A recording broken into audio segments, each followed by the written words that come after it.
Que a graça e a paz do nosso Senhor Jesus estejam com todos.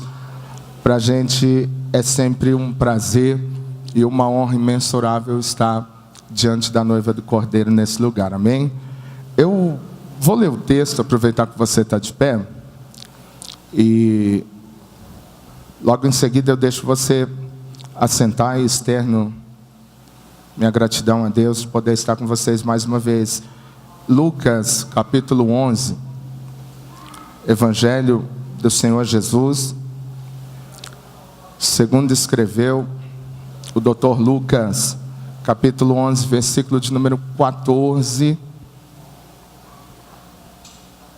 até o versículo de número 20. Lucas, capítulo 11, versículo 14.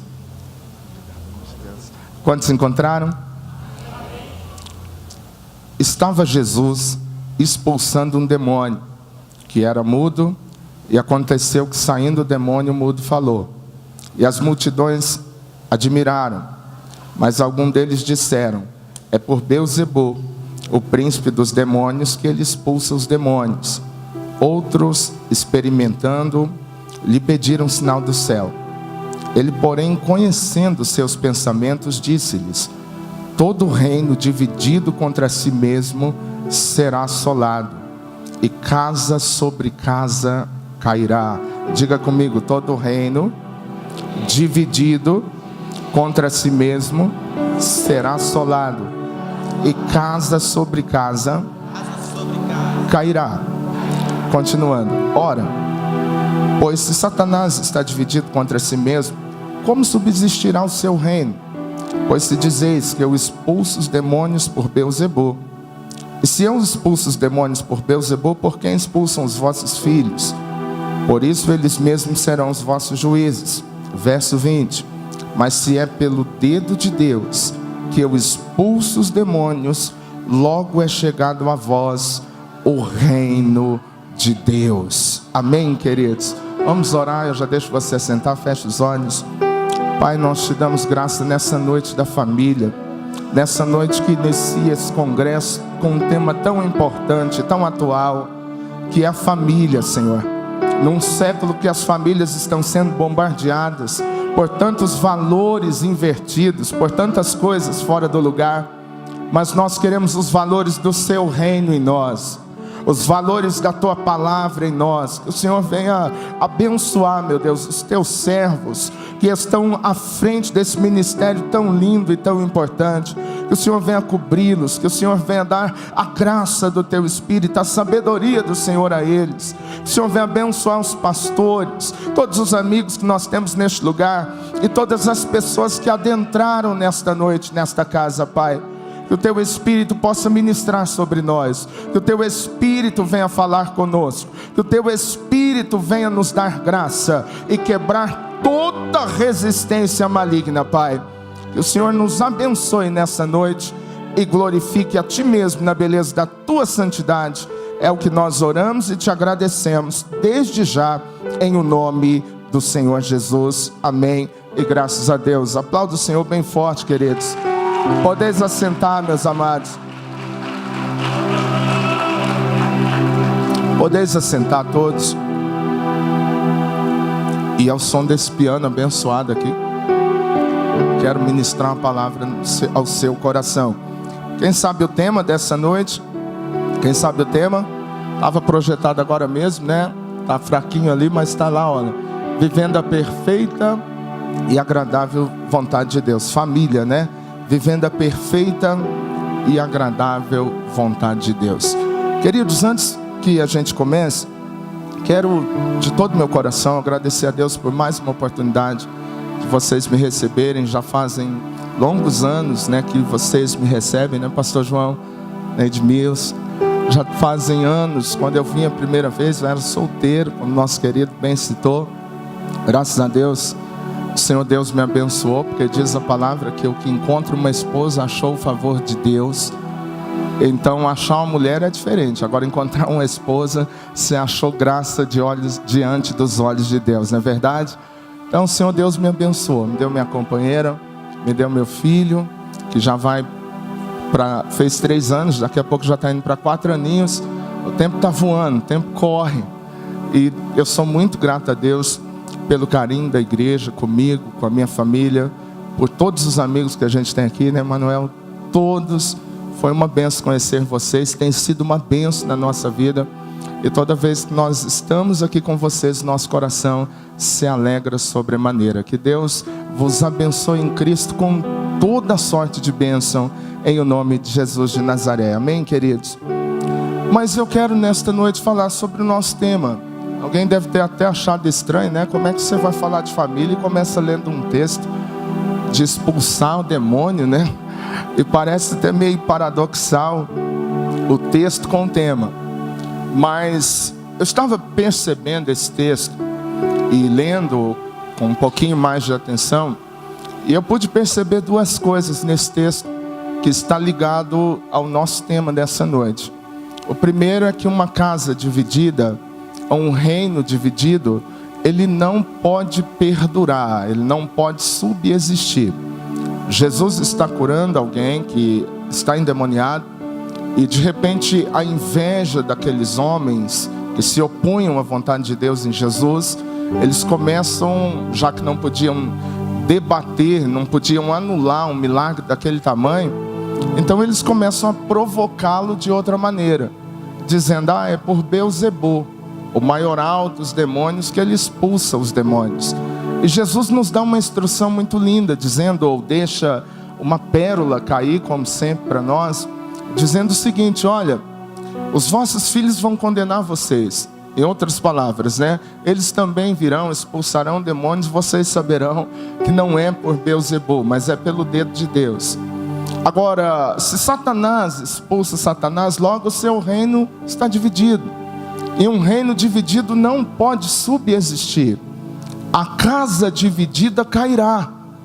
E mais do que isso, ele diz, agora se eu expulso Satanás, é pelo dedo de Deus, é porque o reino de Deus é chegado até vós. Então a primeira coisa, uma casa dividida não pode subsistir. E a segunda coisa, o reino de Deus está entre nós. Você pode repetir isso comigo? Diga, o reino de Deus é chegado até nós. Diga para quem está do seu lado aí, o reino de Deus está entre nós. Ele não vem com visível aparência, né? Jesus falou, para que digamos, ei-lo ali ou ei-lo aqui, mas ele está entre nós. Quem tem experimentado o mover do reino de Deus sobre a tua vida aí? Então, queridos, eu quero nesta noite falar sobre descobrindo valores do reino de Deus. Eu vou repetir, descobrindo valores do reino de Deus. Se o reino de Deus está entre nós, se o reino de Deus é a causa que nos faz movimentar nessa terra, se o reino de Deus é o que nós almejamos, o que nós desejamos, esses valores precisam nortear a minha e a sua vida. E tratando do nosso tema hoje, que é a família, esses valores precisam alterar o comportamento das nossas famílias. Nós vivemos em um século extremamente difícil de viver esse tema. E eu falo difícil por causa de tantos bombardeios de Satanás, das mídias, de pensamentos, que são pensamentos que desvalorizam a família. Mas a família é o maior projeto de Deus. Não existe sociedade sem família. E não existe uma sociedade saudável sem que tenhamos famílias saudáveis, famílias abençoadas para a glória de Deus. É por isso que eu creio que é a vontade dele que vivamos a perfeita e a agradável vontade dele nas nossas famílias. Quem está entendendo o que eu estou dizendo? Agora, dentro dessas confusões, digamos, de valores, nós precisamos guardar os valores do reino de Deus. Eu vou começar citando uma coisa aqui que me chamou bastante atenção, e isso é uma coisa que eu venho refletindo já há bastante tempo. Os nossos hábitos, eles vão decidir aquilo que nós temos como hábito no nosso dia a dia, na nossa casa, eles serão fatores determinantes para o sucesso das nossas famílias. Eu vou repetir isso. Os nossos hábitos, o que nós fazemos, aquilo que nós absorvemos, seja direto ou indiretamente, por coisas que nos cercam, principalmente pelos valores que nós recebemos, isso vai determinar o sucesso ou fracasso das nossas famílias. Um exemplo, você pode observar que tem pessoas, ou a maioria de nós, que reproduzimos inconsciente aquilo que nós recebemos como projeção dos nossos pais. Tem gente que é tão parecido com os seus pais que você tem os mesmos gostos do que ele. Você gosta das mesmas coisas. Eu sei que temos algumas coisas que não são assim, não é uma regra. Mas observa que do jeito que você recebeu a instrução, a educação dos seus pais, é o jeito que você trata os seus filhos. Do jeito, eu sei que alguns de nós, naquele momento que os pais eram bem fechados, que praticamente não falava que amava a gente, né? Quem faz parte desse tempo aí? E o pai amava demonstrando, mas falava pouco, né? Era difícil você ouvir um eu te amo do seu pai. Mas a gente vem dessa geração, então a gente está modificando algumas coisas importantes. A gente hoje fala eu te amo para o seu filho, fala eu te amo para as pessoas importantes. Naquele tempo a gente não ouvia isso. Mas em via de regra, boa parte de nós adquirimos algumas heranças ou algum legado espiritual e também de comportamento, e isso nós refletimos inconscientemente para as nossas famílias. É por isso que o que precisa nortear a minha e a sua família não é os valores que a mídia prega ou ensina, ou os valores aí fora, ou os valores do mundo. O que precisa nortear a minha família são os valores do reino de Deus, são os valores da palavra de Deus. Se quisermos termos uma família abençoada, precisamos aplicar os valores do reino de Deus sobre nós. Quem está entendendo o que eu estou falando? Isso é tão sério, querido, que eu já vou entrar aqui no texto propriamente dito aqui com você. Mas eu estava vendo, eu não sei se você já ouviu falar, eu até salvei aqui para que eu pudesse falar com você sobre os 5 ciclos de gerações. Eu não sei se você já ouviu falar da geração dos 5 ciclos. É algo que foi citado por um estudioso americano, e ele fala que o nosso comportamento é tão fundamental que ele não vai refletir só na nossa geração, na primeira geração presente, nos nossos filhos, mas ele se estenderá por 4 gerações após a nossa. E isso me chamou muita atenção, porque o que ele está dizendo é que o nosso comportamento, a herança que nós estamos deixando espiritualmente, de comportamento para os nossos filhos, elas não vão servir só para os nossos filhos, elas vão servir além dos nossos filhos para 4 gerações após a nossa partida. E isso foi uma coisa cientificamente provada, que eu até peguei aqui, vou ler rapidamente aqui, resumido para você. Um homem chamado Jonathan Edwards, eu não sei se alguém já ouviu falar dele, eu vou citá-lo aqui. Ele foi filho de um pastor que viveu mais ou menos no ano de 1700 e alguma coisa, 731, e diz a história desse jovem chamado Jonathan Edwards, que esse menino foi filho de um pastor, e a sua mãe, a esposa do pastor, seu pai, era também filha de um reverendo. E eles eram daquele povos puritanos, um dos que encabeçaram esse movimento dos puritanos.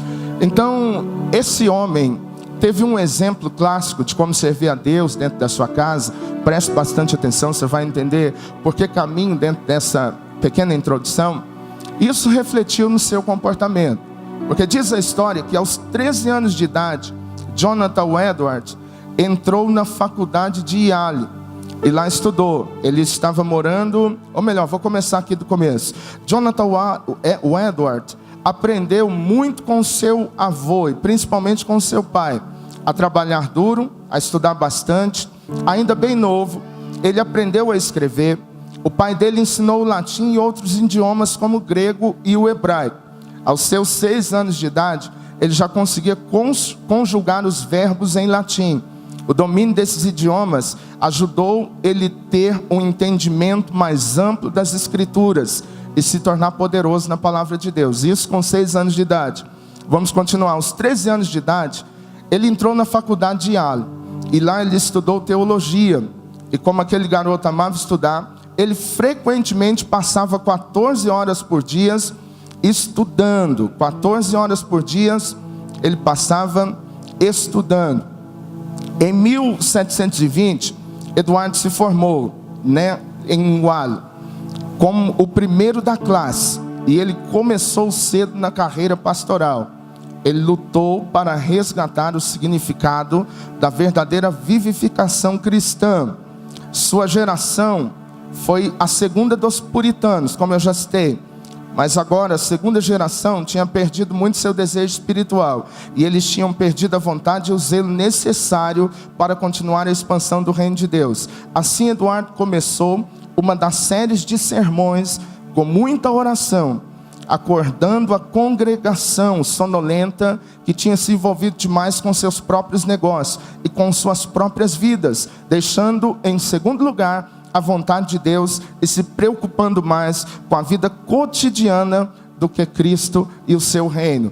Então agora ele já é um pastor, ele é alguém que já está provocando a geração após dele por causa do legado espiritual que ele recebeu. E o que eu achei mais importante, queridos, foi essa parte aqui, olha. Contudo, não teve área que Eduardo não fosse bem sucedido. Ele teve 11 filhos. Olha para você ver. E apesar de um horário de trabalho rigoroso, que incluía acordar às 4h30 da manhã, para ler e escrever em sua biblioteca particular, viagens extensas, reuniões administrativas infinitas, ele fazia questão de dedicar muito tempo aos seus 11 filhos. Uma pessoa extremamente comprometida com trabalhos, com atividades, com responsabilidades, e não tinha um, nem dois, como nós temos hoje, e a gente diz que não tem tempo, né? Ele tinha 11 e fazia questão de dedicar tempo aos seus filhos. Preste bastante atenção que eu estou terminando essa parte para a gente ser breve na palavra. Ele um dia estava viajando e acumulava muitas horas, às vezes, no seu trabalho. Mas quando ele regressava, ele fazia questão de repor aquele tempo com os filhos. Às vezes ele trabalhava muito, mas ele chegava, ele tirava um tempo para repor aquelas horas com os filhos. Agora, recentemente, nesse tempo que foi escrito esse artigo, o estudante Benjamin, que foi um grande estudioso, depois de muitas pesquisas, ele pesquisou 1.394 descendentes direto desse Jonathan Edwards. Ele pesquisou como estavam as gerações depois da partida desse homem. Conseguiu achar 1.349 pessoas da linhagem direta deste Jonathan Edwards. E olha o que aconteceu. Isso aqui me marcou. 3 desses homens, ele foi presidente de uma universidade. 3 deles, dessa descendência, se tornaram também presidente de universidade.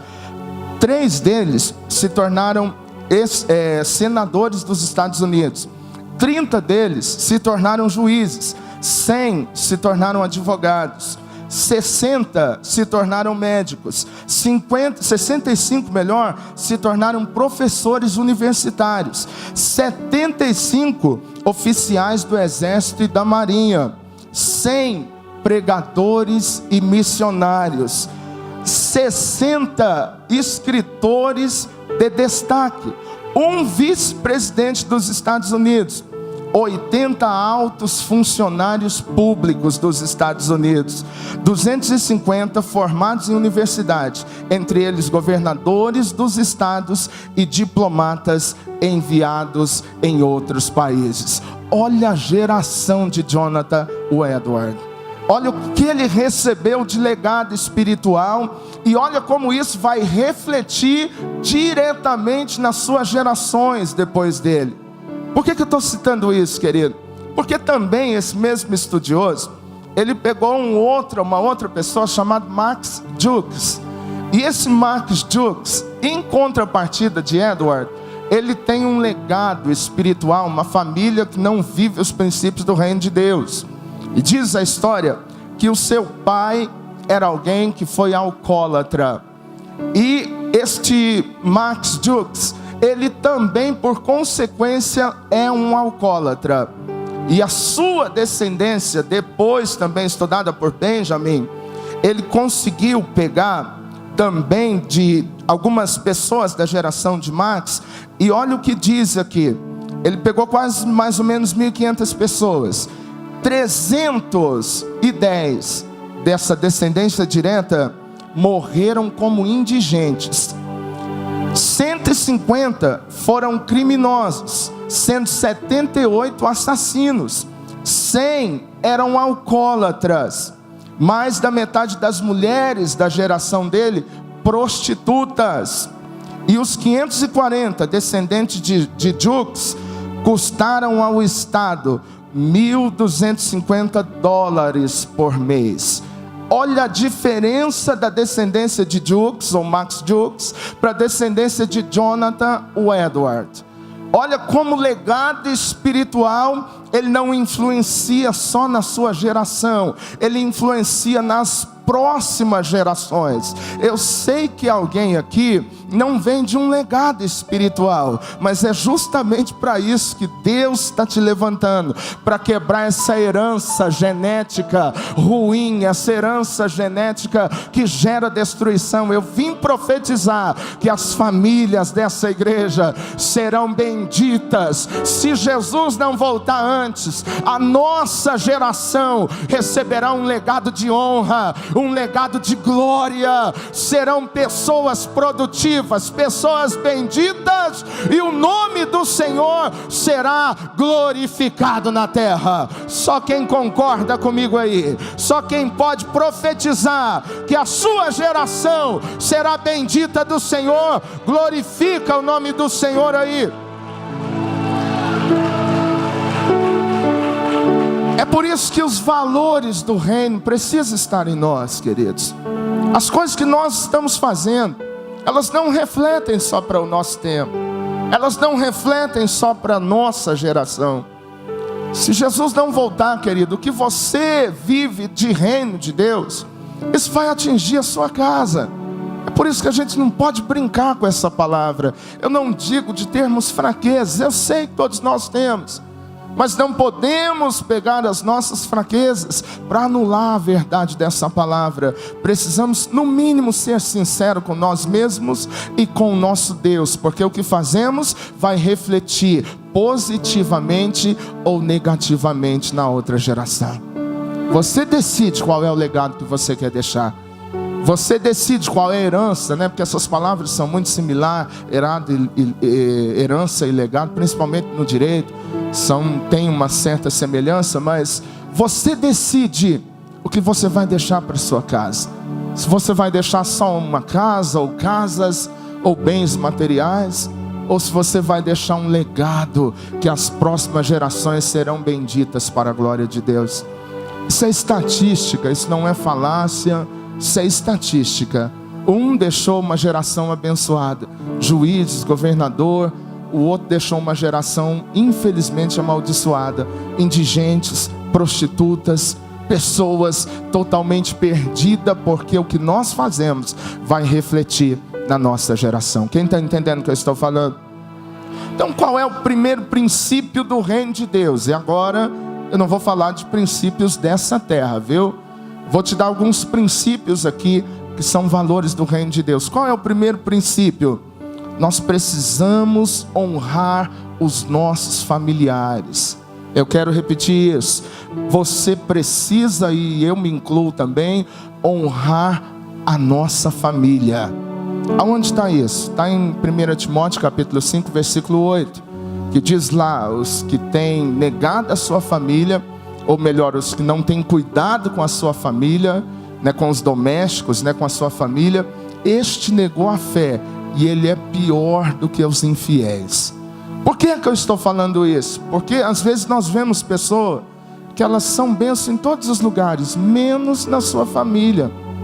Elas honram os amigos, elas honram as amigas, elas honram todas as pessoas, mas elas não honram principalmente a sua família.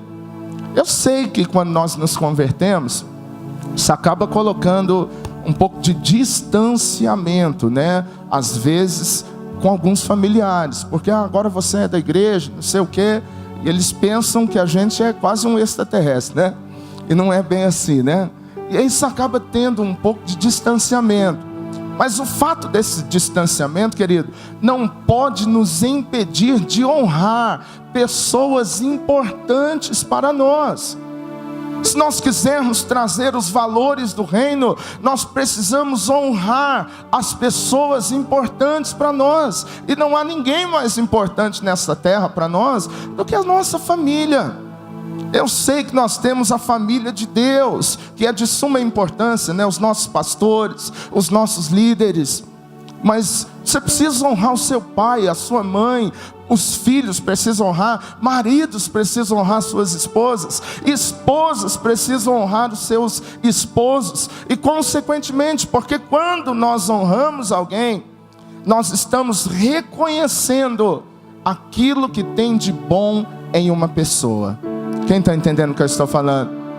E sabe qual é o primeiro mandamento com promessa? Você conhece, está lá em Êxodo capítulo 20, verso número 12. Honra o seu pai. Dias alguém cuidando de você. Não, quem quer viver dias bons aí, com saúde, mas muitos dias para a glória de Deus? Quem quer viver? Ninguém quer morrer, né? Todo mundo quer ir para o céu, mas ninguém quer morrer, né? Disse que tinha um casal, até o pastor Cláudio Duarte, que falou numa pregação dele, que veio um casal a ele e falou: pastor, a gente quer que o senhor ore. Eu acho que um dos dois falou que a gente não está aguentando mais problemas e tribulações e lutas. Aí ele falou: então fecha os olhos. Aí a pessoa fechou, ele pôs a mão na cabeça dela e falou: Senhor, eu estou orando agora para o Senhor preparar essa pessoa e para o Senhor enviar o anjo da morte para recolhê-la. Aí o cara tirou a mão dele correndo, abriu os olhos e falou: que é isso, pastor? O senhor está ficando doido? Quero morrer não. Aí ele falou: olha, para acabar os problemas você tem que partir dessa para melhor. Todo mundo quer ver Jesus, mas ninguém quer morrer, não é verdade? Todo mundo quer viver longamente sobre essa terra. Queridos, eu cresci vendo desenho animado que todo mundo queria viver muito. Quem lembra do Highlander aí, o Imortal? No meu tempo tinha um desenho chamado os Thundercats. Não corre não, que você é desse tempo também, viu? E tinha lá o Munhal de vida eterna. Não era assim? O homem nasceu com desejo da eternidade. Todo mundo quer viver longos dias. Mas para a gente viver longos dias, a palavra está ensinando que os princípios precisam ser praticados. E não são os princípios do mundo, são os princípios do reino. Quem quer viver longos dias, precisa honrar o teu pai e a tua mãe. Quem está entendendo o que eu estou falando? A minha mãe tem 84 anos de idade. E a minha mãe nasceu no interior de Minas, numa cidadezinha chamada Campo Belo, de onde eu sou oriundo. E eu me lembro que a vida da minha mãe foi muito difícil, mas foi uma mulher muito zelosa com a família, uma serva de Deus, para a glória do nome do Senhor. E quando eu fui casar, eu falei assim com a minha mãe: mãe, eu vou casar no Pará, porque a minha esposa é do Pará. Então, de Minas para o Pará, talvez vai ser complicado para vir todo o meu povo, mas a senhora eu faço questão. E a minha mãe falou: não, meu filho, eu também faço questão de estar no seu casamento. E eu falei assim para ela: mãe, então tá bom, a senhora vai vir para Brasília, e aqui eu pego o carro e a senhora desce comigo para o Pará. A gente tem alguns irmãos que já prepararam tudo lá. Ela falou: mas como é que eu vou para Brasília, meu filho? Eu não viajo sozinha. Falei: calma, mãe, Aí eu comprei uma passagem de avião para ela na Azul. E pedi acompanhante, aquela coisa toda. Minha mãe nunca tinha chegado perto de um avião, querido. E aí ela falou: meu filho, eu não dou conta de andar de avião não. Você está brincando comigo? Lá naquelas alturas, é assim que ela fala. Falei: mãe, a senhora vai vir de avião, mãe, vai ser tranquilo. Ela: mas se eu perder no aeroporto? Eu falei: mãe, não tem ninguém, não tem jeito não, porque vai ter alguém acompanhando a senhora para pôr no avião, e vai ter alguém que vai deixar a senhora para mim, então eu vou pegar a senhora aqui. Queridos, foi a melhor coisa da vida da minha mãe. Quando ela chegou aqui de avião, que ela veio tranquila, tomou um suco lá em cima, veio assistindo televisão, ela chegava aqui, o assunto dela era o avião. A gente foi para o Pará, casou, eu tinha comprado ida e volta, porque eu tenho uma irmã que mora em Belo Horizonte, até ela estar lá com a minha irmã. Quando eu comprei a volta para ela, a gente atrasou, minha esposa lembra, a gente acabou atrasando no caminho. Ela ia de carro comigo, ou com um amigo, para Minas. Sabe o que ela falou para mim? Então quer dizer que eu não vou de avião mais não, meu filho? Mas estava bom naquelas alturas. E eu fiquei olhando para ela quando nós chegamos em Minas. Sabe qual era o assunto? Os vizinhos da minha mãe foram lá para a casa da minha mãe para perguntar como era andar de avião. O assunto era minha mãe andar de avião. Querida, aquilo deixou uma alegria no coração da minha mãe. Uma coisa tão simples, que na época eu acho que me custou uns R$300. Mas uma honra tão grande para ela. E agora minha mãezinha está mais debilitada. E aí eu falei com a minha esposa, falei: olha, eu não quero que ela parta sem que ela regresse aqui não sei, talvez Deus até me leve na frente dela, a gente não sabe, mas eu quero honrá-la. E a minha esposa falou: então não demora não. Aí eu comprei outra passagem para ela vir agora dia 11 de dezembro. Aí eu liguei para ela: mãe, comprei uma passagem para a senhora vai vir de avião de novo. Ela começou a sorrir, estava triste, querido. Minha irmã disse que não estava nem comendo direito. Aí falou: eu vou andar de avião de novo. Deu uma gargalhada e falou: será que eu dou conta de ir naquelas alturas de novo, meu filho? Falei: mãe, a senhora vai ver ali, então tá bom. Eu vou comer, eu vou me cuidar, porque eu quero estar aí com você. Honra o teu pai e a tua mãe, para que prolongue os seus dias de vida. E às vezes nós damos tantas desculpas e não fazemos coisas tão simples, e queremos viver o reino de Deus em nós. E mais do que isso, para que você vá bem na terra. Quem quer prosperar aí? Quem quer prosperar aí?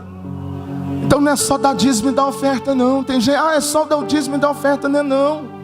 Isso é o principal. Não tem jeito de repreender o devorador senão pelo dízimo. E a oferta multiplica, né? É como se você pegasse um casal, né? Eu digo quando funciona direitinho, viu? Que tem, toda regra tem a sua exceção, né?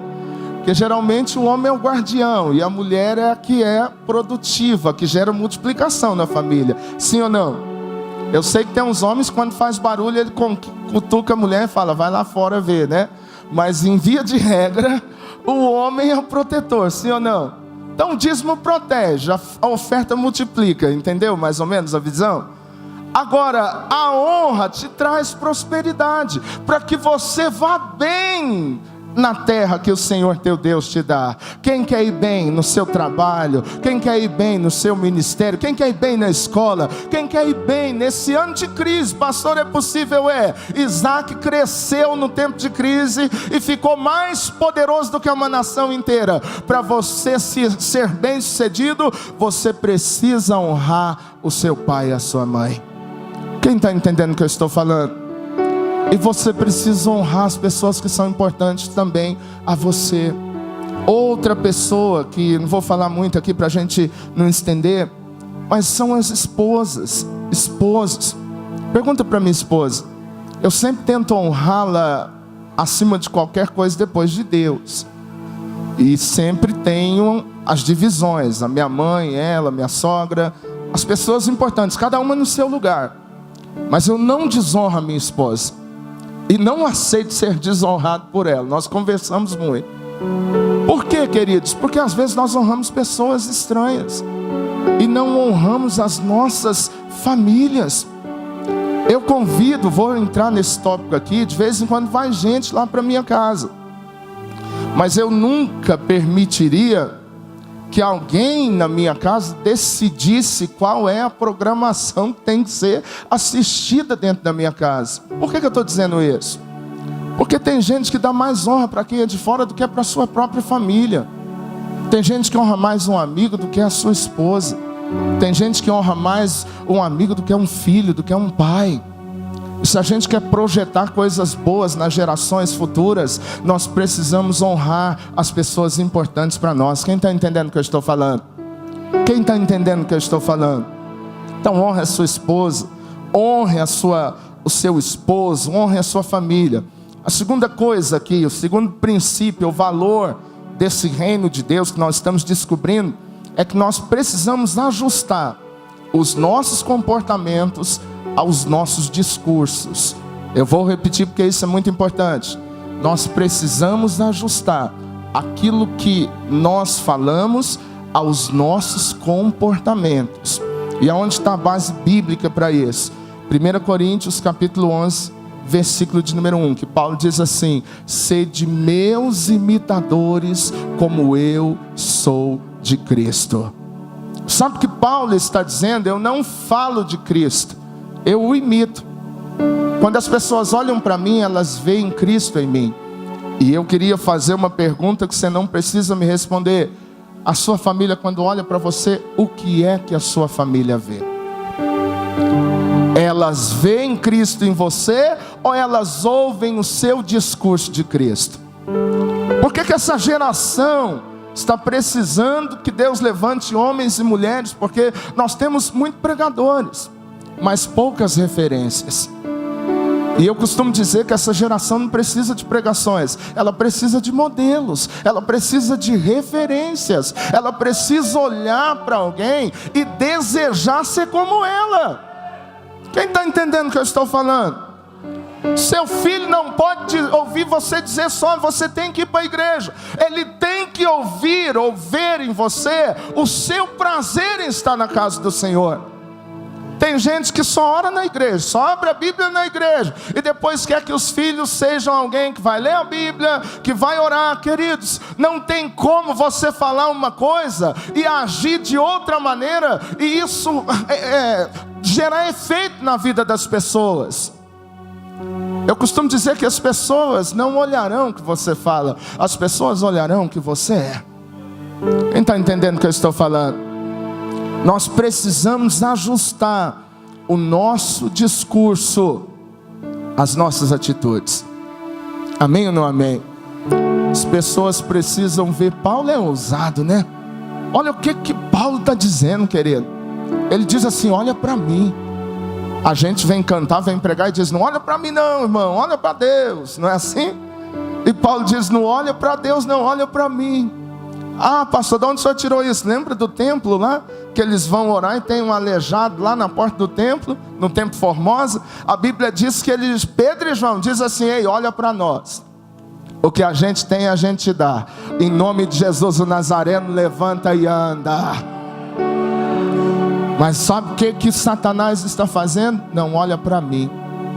Por quê? Porque a gente quer ter maus comportamentos e queremos ter um discurso diferente das nossas atitudes. Aí a gente diz assim, aquele ditado aí do mundo, né? Faça o que eu digo, mas não faça o que eu faço. E isso não funciona. Seus filhos vão copiar o que você é. Seus filhos vão olhar, tem comportamento seu que vai geneticamente ser transferido para eles. Quando você olhar, eles estão fazendo do mesmo jeito, estão assentando do mesmo jeito. É assim a vida, querida. Eu tenho coisas em mim que é a minha mãe escrita, que é o meu pai escrito. E eu sei que você tem traços em você que é o seu pai, que é a sua mãe. Nós não podemos deixar de ser modelo para os nossos filhos e para os nossos familiares. Pastor, isso é quase impossível. Eu sei que não é fácil, mas com a ajuda do Senhor Jesus, nós vamos conseguir ser referência na nossa casa. E eu vim profetizar que para você experimentar a agradável, a perfeita vontade de Deus na sua casa, Deus vai fazer de você uma referência, um modelo no meio da tua família. A sua família olhará em você e verá o brilho de Cristo em você, para a honra e glória do nome do Senhor na terra. Quem está me entendendo? Lá em Gálatas, você não precisa abrir, estou finalizando para a gente não demorar. Em Gálatas capítulo 5, versículo 23, do 22 a seguir. Do 17 vai falar das obras da carne, mas do 22 vai falar dos frutos, ou do fruto, melhor, né? Está no singular, do Espírito. E diz que é amor, que é paz, que é longanimidade, é mansidão, é domínio próprio. Como é que Paulo refletia? Porque ele não está dizendo lá que o caráter de Cristo é isso. Ele está dizendo que o fruto do Espírito, ou de quem tem a vida de Cristo nele, é essa. Como é que Paulo podia dizer para alguém ser imitador dele como ele era de Cristo? Como é que as pessoas iam ver a evidência de Cristo em Paulo? Era olhando o comportamento de Paulo, porque quem é de Cristo produz mansidão, longanimidade, domínio próprio. Se você é o primeiro a começar a confusão dentro da tua casa, está na hora de você rever os seus valores, queridos. Quem é de Cristo traz o fruto do Espírito sobre ele. E é fruto, não é obra, porque da carne é obra, mas do Espírito é fruto. Quando é carne, é algo que vai constantemente sendo produzido, não é assim? Uma obra é uma coisa que está constantemente em progresso. A nossa carne luta 24 horas para produzir tudo aquilo que chama de obra da carne. Mas o fruto do Espírito, o fruto não é uma coisa que você força. Você não precisa pegar a laranjeira e dizer, olha, está na época de dar laranja, dá laranja, laranjeira. Você não tem que pegar a mangueira e dizer, mangueira, dá manga, porque está na época da manga, não. Quando chega a estação própria, ela produz naturalmente. Quem tem o fruto do Espírito produz naturalmente mansidão, domínio próprio, longanimidade. E contra essas coisas não há lei. Oh, aleluias. É por isso que Paulo está dizendo, olhem para mim, porque vocês verão esses frutos em mim. E será que os nossos filhos vão ver esses frutos em nós, a nossa família? Tem um dia, eu vou até depois falar do livro, né? Mas teve um dia, está aqui no livro isso que eu vou citar, que eu fui para o quarto para orar. Às vezes eu oro com a minha esposa, a gente tira um período de oração. Às vezes eu oro, eu gosto de orar também, eu tenho meus momentos sozinho com Deus. E às vezes eu saio de casa, eu nem falo para ela onde vou. Ela pergunta, amor, você está indo aonde? Eu falo, não, vou resolver um negócio. E às vezes eu vou lá para o monte orar. Aí quando eu volto eu falo para ela, olha, eu estava no monte. Porque eu gosto de às vezes ter os meus momentos com Deus, e ela tem os dela também. E nós temos os nossos momentos juntos. Mas teve um dia que eu entrei dentro do quarto, e geralmente quando eu vou fazer isso em casa, eu entro, fecho o quarto e eu vou orar. E um dia eu fui entrar para o quarto, eu acho que nosso filho tinha mais ou menos 1 ano para 1 ano e meio, né, amor? E quando eu entrei dentro do quarto, o Espírito Santo falou comigo nítido, querido. Aquela coisa forte dentro de mim, falou assim, abra a porta. Falei, Deus, o Senhor sabe que eu não me sinto bem, que alguém fique me vendo orando. Nem a minha esposa, quando eu quero falar com o Senhor, adorar o Senhor, eu gosto dos meus momentos com o Senhor. E Deus falou assim, mas agora você não está mais sozinho, abra a porta. E eu fiquei numa luta comigo, entre abrir e não abrir, né? Quis justificar para ele, quase preguei para Deus, já pensou? Mateus capítulo 6, versículo 6 está escrito, quando entrares para orar, entra no teu quarto, fecha a porta, fala em secreto. Olha, o Espírito Santo falou comigo, abre. Eu fui lá e abri a porta, mas desconfortável. Aí o Espírito Santo falou comigo, agora você não tem mais só você e ela. Você tem ele que precisa ver o seu exemplo. Queridos, eu abri a porta, passou um tempinho, sabe o que ele fez? Ele dobrou o joelhinho dele lá comigo. E aí ficou orando comigo de joelhinho dobrado. Eu sei que ele é bem novo, mas o que Deus queria me ensinar, querido, é que eu preciso ser modelo e não discursar. Eu preciso ser referência. As pessoas vão olhar, ser de meus imitadores, como eu sou de Cristo. Amém ou não amém, queridos? Deixa eu correr aqui. A terceira coisa aqui, para a gente não demorar, nós precisamos aprender a praticar a hospitalidade. Diz estudos que famílias hospitaleiras são mais felizes do que famílias extremamente fechadas. E isso, a base bíblica está lá em Hebreus capítulo 13, versículo 2, que você conhece, que diz assim, cuidado com a hospitalidade, porque alguns sem saberem receberam anjos em suas casas. Tem gente que ninguém pode ir na casa dele, né? Ah, vai estragar o meu sofá, vai estragar não sei o quê. Tem gente que coisas é mais importante do que pessoas para ele. O sangue de Jesus tem poder. Mas é assim, queridos. Quando você pratica a hospitalidade, você ensina, principalmente para os seus filhos, no mínimo 3 coisas que eu vou falar. A primeira é, você ensina eles a servir. Porque você passa a servir a pessoa que você está recebendo. A segunda coisa que você ensina os seus filhos a doar. Porque geralmente, a maioria de nós aqui, talvez, ou boa parte, geralmente a gente tem 1 ou 2 quartos, e a gente tem, quando recebemos uma pessoa, a gente tem que tirar o filho do seu quarto, né? E a gente traz ele lá para o quarto da gente, para a gente receber a visita. Então, automaticamente ele aprende a doar o seu quarto. Ele aprende que não é tudo para ele. Eu sou um pai, por enquanto, de filho único, tem vontade. A gente está preparando aí para vir, se Deus permitir, mais uma princesinha. O outro, de vez em quando, pega a gente lá em casa e diz: papai, eu quero uma irmãzinha para brincar. Eu falo: misericórdia, Jesus.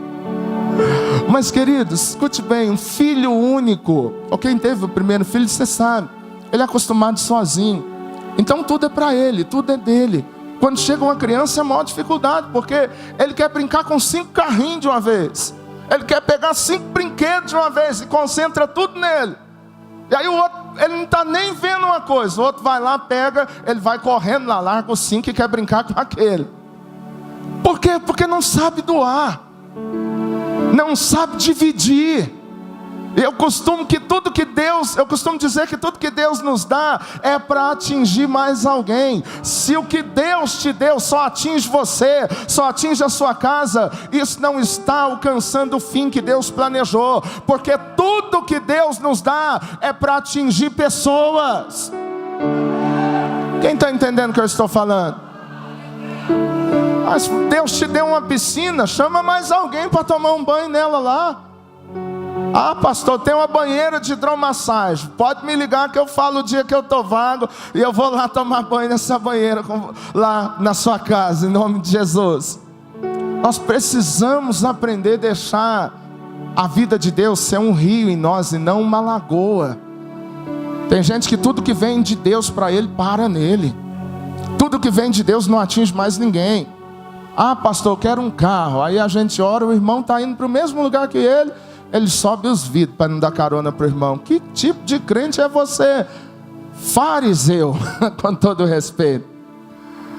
Amados, não podemos ser assim, precisamos ser hospitaleiros. Eu sei que nesse tempo é difícil, eu vou falar aqui dos pós e dos contra também. Vou entrar nesse detalhe aqui para a gente finalizar. Eu sei que tem gente que precisa também respeitar os lugares onde chega, né? Eu tenho um amigo que ele era um delegado e agora eu acho que já é até promotor. E ele recebeu alguns amigos dentro da sua casa e alguém que estava até tateando na fé. E de repente uma das pessoas que estavam lá como convidados com a sua família, de repente não parou de olhar para a mulher dele. Isso aí foi um problema que você imagina quase aonde isso foi parar, né? Um delegado. Então você imagina. Porque tem gente que não tem respeito. Tem gente que pensa que você deu liberdade para que ele venha à sua casa. Isso dá direito a mexer a coisas que são pessoais e particulares. E não, precisamos ter os nossos limites. Não é todo mundo também que podemos trazer para dentro das nossas casas. Mas não podemos pegar essas coisas ruins para a gente deixar de ser hospitaleiro. Eu gosto, graças a Deus, a minha esposa, porque ela é mais ou menos parecida comigo. Às vezes chega algum pastor amigo nosso e eu falo assim: vida, eu estou indo buscar um pastor que está chegando, vai ficar aqui em casa. Ela fala assim para mim: então traz isso, isso e isso. E ela já começa a preparar a comida. Teve uma vez que ficou gente lá em casa, assim, na sala, quase que na cozinha, né, vida? Quase que na cozinha, amigos nossos. E nós honramos com o melhor que nós tivemos, que nós pudemos, e nós recebemos bem. O meu filho está vendo isso. Amanhã ele vai saber que ele também precisa ser hospitaleiro. E eu sou filho de uma mineira, querido, que terminava a comida, terminava o almoço, e deixava as panelas no fogão. E eu falava: mãe, para que essas panelas? Se chegar mais alguém com fome, vai comer. Se chegar mais alguém com fome, vai alimentar. A nossa geração, querido, está se fechando. A nossa geração não recebe ninguém. Para que essa churrasqueira nova que você fez? E até hoje não chamou ninguém para comer churrasco lá. Chama os irmãos, compra uma picanha, faz um churrasco lá e abençoa alguém em nome de Jesus. Oh! Aleluias! Aleluias! Amém ou não amém, queridos? Eu estou pedindo a Deus uma casa com piscina, viu? Daqui uns dias eu vou falar para você: o dia que você quiser ir tomar um banho lá, nós vamos, viu? Em nome de Jesus, comer carne e tomar banho. E vai ser tudo por nossa conta, porque o Deus que dá a piscina, dá a churrasqueira, dá o dinheiro da carne também. Tem gente que é mesquinho demais. Rapaz, para comer o cabra tem que levar até a Coca-Cola. Senão, eu não estou falando de aproveitadores, não. Estou falando de gente mesquinha mesmo. Porque quem sabe aonde você está entrando, você tem consciência, querido. Você sabe aonde você está indo. Você sabe aonde você tem que ajudar e aonde você pode ir um pouco mais tranquilo no seu coração. Mas tem gente que não, é avarento mesmo. Não quer dividir nada. Parece filho primogênito, é só o sangue do cordeiro. Mas Deus vai quebrar esse legado ruim e vai estabelecer um legado bendito, e o nome do Senhor será glorificado. Seja hospitaleiro, pratique a hospitalidade. E a penúltima coisa aqui, e a gente já termina: aprenda a descansar. Isso aqui é uma coisa que nós às vezes não fazemos. E a referência bíblica está em Levítico, capítulo 25, do verso 20 ao 22. E sabe o que fala lá? Do 7º ano. Quem já ouviu falar dos ciclos dos 7 anos aí na Bíblia? Que no 1º ano era um tipo de coisa e tal. No 6º ano eles plantavam, mas no 7º não. Eles precisavam viver da fé. Diga comigo: precisavam exercer a fé. Porque não tinha plantio em Israel, era o ano sabático, você sabe disso. E a palavra diz que o que a terra produzia, que não era muito, era o que eles podiam colher. Mas a bênção do Senhor está escrita em Levíticos aí, capítulo 25, do verso 20 ao 22, que Deus daria uma bênção tão grande, que ela supriria o 7º ano, ela se estenderia ao 8º ano, quando eles iam começar a plantar de novo, e se estendia até o 9º ano, quando eles poderiam colher bênção tríplice de Deus. Quem quer essa bênção sobre a tua vida aí? Era essa bênção que Deus daria. Por quê? Porque só iam poder colher 3 anos depois. Por quê? Porque no 7º ano a terra precisava descansar. Diga comigo: até a terra precisava descansar. Eu sei que alguém vai falar: pastor, Deus não se cansa e nem se fadiga. Mas está escrito que até Deus descansou no 7º dia. E a gente não para descansar. Tem gente que não tira um ano para viajar com a sua família, para levar seus filhos em algum lugar, para levar a sua esposa em algum lugar. Eu viajo quase todos os anos com a minha esposa. Nós vamos para Minas, né? Porque mas não vou para pregar. A gente vai para estar um tempo, quando nós podemos, apesar da gente passar a vida viajando, né? Mas tem momentos que nós viajamos para descansar, querido. Porque até a terra precisava descansar. Se a terra precisa descansar para ser mais produtiva, imagina você, querido. Tem gente que está trabalhando ano após ano, dia após dia, não tira um tempinho para nada. Ele vive tensionado, numa tensão terrível, que se a gente encostar nele, dá quase 220 na gente, né? Tem gente que chega dentro de casa com o trabalho em casa. Eu costumo dizer que, olha, você dificilmente vai ver meu filho de terno e de gravata. Não é porque eu não goste, é porque ele é uma criança. E eu não quero que alguém imponha nele, escute bem, a minha responsabilidade, enquanto ele ainda é uma criança. Agora, quando ele quer, que teve um dia que a minha esposa pegou um terninho, vestiu nele, e era pra gente preparar para ir num lugar, ela foi ver se estava bom. Deu um trabalho danado para tirar, porque ele dizia: não, mamãe, quer ficar igual o papai. E aí é diferente, porque me vê assim, de terno de gravata. Mas por que eu estou dizendo isso? Porque tem gente que leva tudo para casa. E os seus filhos às vezes não estão preparados para certas coisas, querido. Nós estamos viajando. E tem hora que vem filhos de pastor aconselhar com a gente. Sabe o que eles falam? Pastor, meu pai nunca me deixou ir numa lanchonete. Meu pai nunca me deixou sair. Sabe por quê? Porque ele dizia que os irmãos da igreja iam ver. Falava, seu pai então está pensando que tu é um anjo, véio. Não come, não dorme, não precisa de nada disso. Tem gente que é tensão aonde ele chega. Queridos, eu conheço pastor que ele não chama, a esposa não pode chamar ele de meu amor dentro de casa. Você acredita nisso? A gente vai ficar hospedado, sabe o que a esposa fala? Pastor. Eu falo, o sangue de Jesus tem poder. Minha esposa me chama de meu bem, me chama de meu amor, me chama de vida. A gente trata um ao outro assim. Por quê? Porque eu procuro não levar a atenção do ministério para dentro de casa. Mas ela sabe quem eu sou em Cristo, me respeita como tal, me ajuda como tal. O que eu estou dizendo é que tem momentos que a gente tem que relaxar. A gente tem que tirar essa tensão que a gente anda com ela, queridos. Você precisa tirar um tempo. Marca aí na sua agenda. Ah, pastor, mas eu não tenho dinheiro não. Ele não provia no 7º ano para toda uma nação? O Deus é o mesmo ou não? O Deus é o mesmo ou não? Então quero profetizar em nome de Jesus na sua vida. Levante a mão aí. Quero profetizar que Deus vai abrir recursos para você levar os seus filhos para conhecer a Disney lá, para você levar os seus filhos lá para Caldas Novas, ou lá para o Nordeste, ou para onde você quiser. Deus vai dar um tempo de descanso para você recuperar a energia e ser melhor para a tua casa e para a tua família, em o nome do Senhor Jesus de Nazaré. Quem recebe, diga glória a Deus. Aleluias. Olha para quem está do seu lado e diga, até a terra parou, meu irmão. Você precisa tirar um tempo de descanso.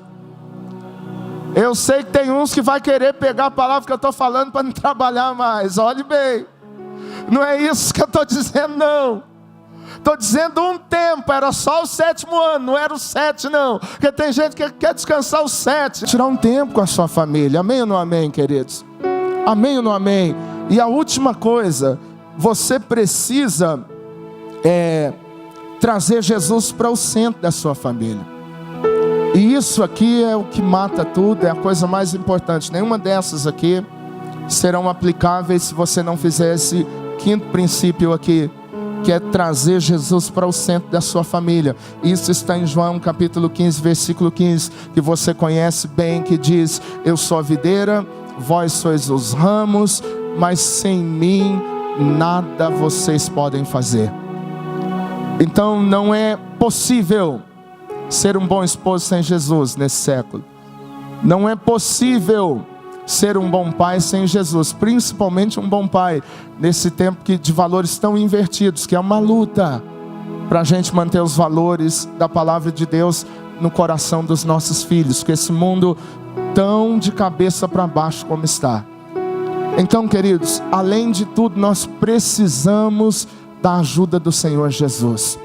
Nós precisamos estar com Jesus no centro das nossas famílias, no centro das nossas casas, porque sem Ele nós nada podemos fazer. Para viver a boa e a agradável, a perfeita e a agradável vontade de Deus na família, nós precisamos ser alguém de honra, precisamos honrar pessoas importantes, as nossas famílias, precisamos ajustar os nossos discursos aos nossos exemplos, precisamos praticar a hospitalidade, precisamos aprender a descansar e a última coisa, trazer Jesus para o centro das nossas famílias. Quem quer trazer Ele para o centro da sua casa, da sua família nessa noite? Então fica de pé comigo, fica de pé comigo.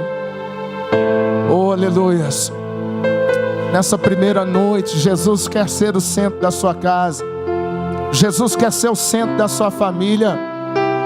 Queridos, eu vou fazer diferente hoje. Eu sei que nós estamos em famílias aqui, mas eu queria que você ficasse perto da sua família agora, se você puder. Esposa, filhos, pais. Que eu quero orar agora pela sua família. Ah, pastor, a minha família não está aqui. Aí não tem problema, você vai pensar nela. Mas eu queria agora que você procurasse a sua família agora. Queria agora que você procurasse agora alguém da sua família. Nós vamos orar por esta dádiva, que é o maior bem que Deus nos deu depois da salvação, que é a nossa família, para a glória de Deus. Nós estamos construindo um legado que ficará nas nossas gerações, para a glória de Deus. E um reino dividido não pode subsistir. Uma casa dividida, ela não pode subsistir. É por isso que você vai se ajuntar à sua casa agora. Se ajunta aí a sua família, se ajunta aí. Se ajunta aí com a sua família, para a gente orar, queridos, para a gente orar. Shekalabandarabacai, Recalabandarabasúbia, Recalabandarabacai. Fecha os olhos aí. E eu queria que você abençoasse agora o seu pai, a sua mãe. Que você abençoasse agora a sua esposa, seu esposo. Que você abençoasse seu filho. Que você declarasse que eles serão benditos do Senhor. A tua casa será uma extensão do reino de Deus nessa terra. Ora agora por aqueles que precisam ser alcançados na tua casa. Agora eu não queria que você ficasse focado senão nesta oração agora. Agora é hora de você pôr em prática. Chama Jesus para a tua casa. Chama Jesus para a tua família. Peça a Ele sabedoria. Peça a Ele a graça dEle. Deus Todo-Poderoso, nós estamos pregando nesta conferência da família, e aqui estão famílias que serão famílias benditas, que serão uma base sólida para esta sociedade, que serão famílias que deixarão legados de honra para as nossas gerações, até que o Cordeiro volte.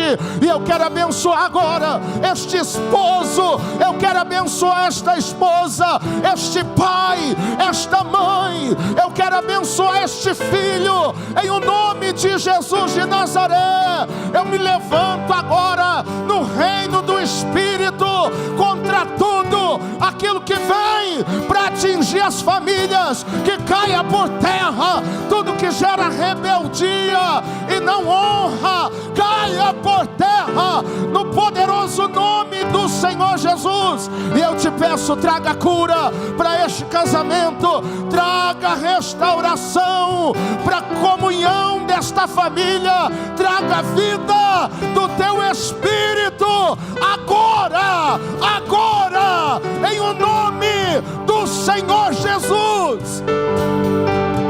Shekalabandarabacai, não pare de orar não. Shekalabandarabacai, profetiza sobre esse legado, sobre esta geração que será bendita. Profetiza sobre a tua casa agora. Recalabandarabacova, porque aquele que não tem cuidado dos seus negou a fé e é pior que o infiel. Shekalabandarabacai, Recalabandarabasúbia, Recalabandarabacai. Vem Espírito de Deus, vem Espírito de Deus, nos ajuda a ser esposos melhores, nos ajuda a sermos pais melhores, a sermos filhos melhores. Ajuda as esposas a serem mães melhores, a serem, meu Deus, esposas melhores. Ajuda as filhas a serem filhas melhores, para a glória do teu nome, ó Deus. Shekalabandarabacai, Recalabandarabasúbia. Oh, a presença do Espírito Santo está aqui, querido. A graça de Deus está aqui, querido. Shekalabandarabacai, Recalabandarabasúbia. Recebe vida de Deus aí. Levante a mão direita, solte agora o seu familiar. Levanta a mão direita comigo e diga: em nome de Jesus, eu vou viver os valores do reino na minha casa e na minha família, e a minha família vai viver a perfeita e agradável vontade de Deus. Só quem crê nisso aplauda Jesus bem forte, bem forte, bem forte, e cante aí.